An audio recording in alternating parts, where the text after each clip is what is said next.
Namaste. Welcome to our episode 20 of our 21 episode series From Achievement to Alignment. Today, I want you to think about the different scorecards you have carried throughout your life. As children, it was our report cards, then the marks, grades, ranks.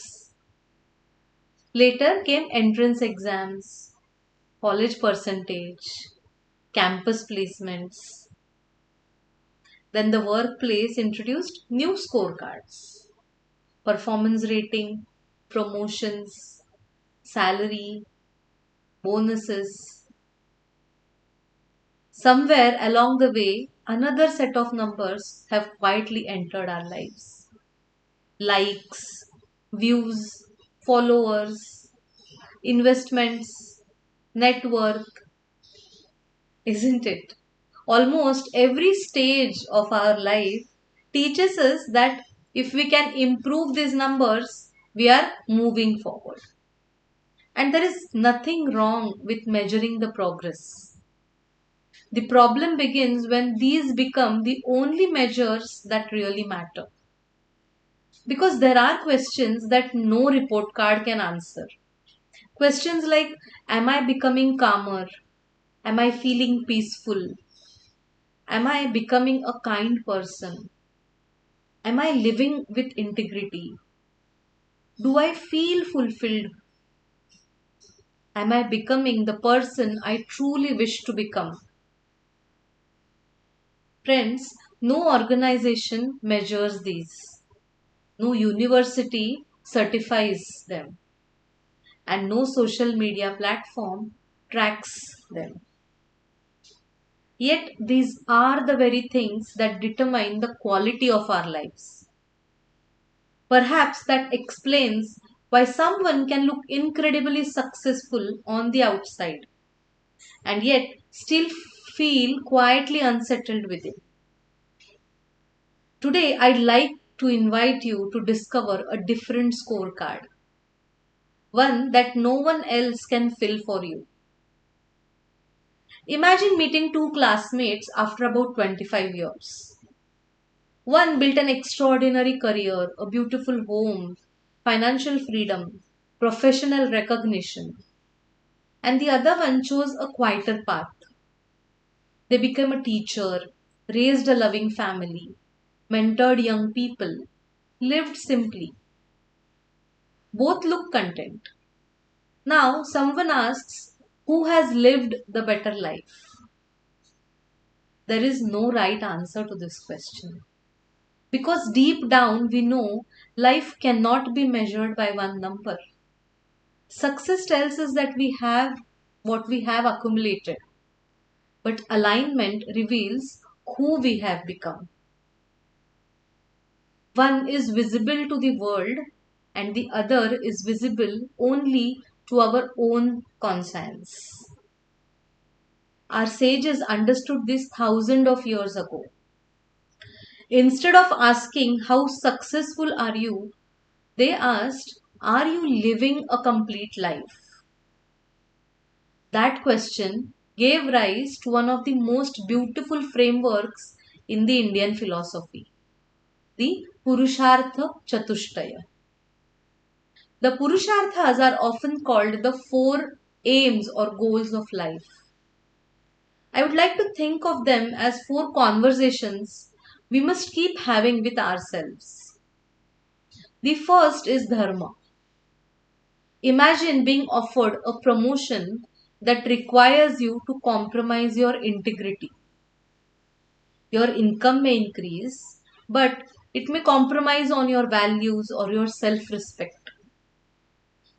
Was that truly progress? Dharma reminds us that how we live is more important than how fast we rise in the material world. The second is Artha, creating wealth, building security, contributing through our work. Artha is not opposed to spirituality. In fact, when guided by Dharma, Wealth becomes a means to serve, support, and create. The real question is, do I possess wealth or does wealth possess me? The third is karma, the ability to enjoy life, music, friendships, nature, beauty, meaningful conversations. So many people postpone joy until one day, until one event, one more promotion, one more milestone. But life quietly passes while we wait. Karma reminds us that fulfillment is found not in a destination, but in the journey itself, in now, the present. And the fourth, final one is moksha, inner freedom. Can I experience praise without becoming addicted to it? Can I receive criticism without collapsing? Can I succeed without becoming arrogant? Can I fail without losing myself?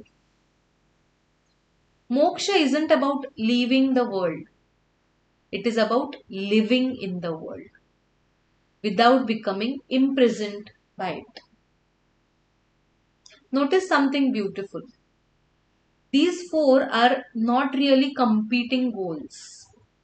Together, they create a life that is balanced, meaningful, and deeply human. So it's not like we have to decide on one goal, they all are equally important. Interestingly, modern psychology arrives at a remarkably similar understanding. Martin Seligman's PERMA model tells us that flourishing isn't built on achievement alone. It includes positive emotions, deep engagement, meaningful relationships, purpose, achievement. Notice the pattern here. It's just different languages, different eras, but same insight. A meaningful life is always multidimensional. Achievement matters, but achievement alone is never enough. Now comes a deeper question here. If the Purusharthas tell us what a complete life includes, how do we know whether we are actually growing? It's a basic question, right? Vedanta offers a beautiful answer through the Śaḍ Sampatti, the six inner treasures. Not treasures that you accumulate, but these are the treasures that you cultivate. The six Śaḍ Sampattis, out of them, the first one is Shama, a quiet, disciplined mind. Can I pause before reacting? Can I observe my thoughts without believing every one of them? The second is Dhamma. Dhamma means mastery over our senses. In the world that is designed to constantly distract us, can I choose what deserves my attention? Can I say a no when needed? The third is Uparati, inner contentment. The ability to remain centered without constantly chasing the external stimulation. The ability to enjoy silence, to be at peace with simplicity. The fourth is Titiksha, resilience.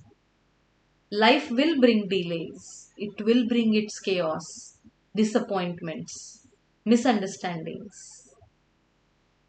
Can I remain steady without becoming bitter? Can I endure discomfort without losing my balance? The fifth is Shraddha. It's not a blind belief, but an intelligent trust. trust in timeless wisdom, trust in the path, and perhaps most importantly, trust in the possibility of your own transformation. And finally, the sixth one is samadhan, an integrated mind. When your values, thoughts, words, and actions begin to move in the same direction, then there is a beautiful feeling that emerges that is of wholeness. Perhaps this is the scorecard we have been searching for. It's not about how much have I achieved, but about who am I becoming or who am I evolving as a person to. Tonight, before you sleep, don't begin by checking tomorrow's calendar or to-do list. Instead, I would urge you to sit quietly for a few moments and ask yourself simple 6 questions. Did I remain calm or was I carried away by my mind? Did I choose wisely or simply react to the situations? Did I find contentment or spend the day chasing more? Did I respond with resilience when things didn't go my way? Did I act with trust and self belief or did I act with fear? Did my thoughts, words, and actions move in the same aligned direction? No one else can answer these questions for you. This is your inner scorecard. And unlike every other scorecard you have carried, this one is also very private, honest, and transformational. Because awareness always comes before change. Before we close, I'd like to share something from my heart. Over these 20 episodes, we have explored ideas from the Bhagavad Gita, Yoga Sutras, Vedanta, positive psychology, REBT, neuroscience, and more. But this journey was never about collecting all these ideas. It was always about living them. Real transformation happens through reflection, through practice, community, guidance, and consistency. And that is exactly why I am currently creating an 8-week purposeful living program. A space where we'll move beyond inspiration and begin applying these timeless principles at our work, at our relationships, decisions, and everyday life. If this journey has resonated with you, I have shared a simple interest form in the description. There is no commitment. It is simply to help me understand who wishes to walk this next stage of the journey together. I would be honored to have you with me. For most of our lives, the world has handed us scorecards. Perhaps it is now time to write our own, not measured by comparison, analysis, or by external applauds and appreciation, not measured by how much we accumulate, but something that we measure by our own awareness, our integrity, our contentment, resilience, trust, and inner harmony. Because at the end of life, people may remember what all you have accomplished and accumulated. But we will remember who we have become in this journey. And perhaps that has been the only scorecard that truly mattered. It's beyond metrics, but in alignment. Tomorrow we complete this 21-day journey. Or perhaps we begin the real one. Because everything we have explored over these 3 weeks, it points towards a timeless roadmap for living. a roadmap that has guided seekers for centuries. I'll see you in our final episode where we bring together clarity, purpose, and harmony into the aligned life. Namaste.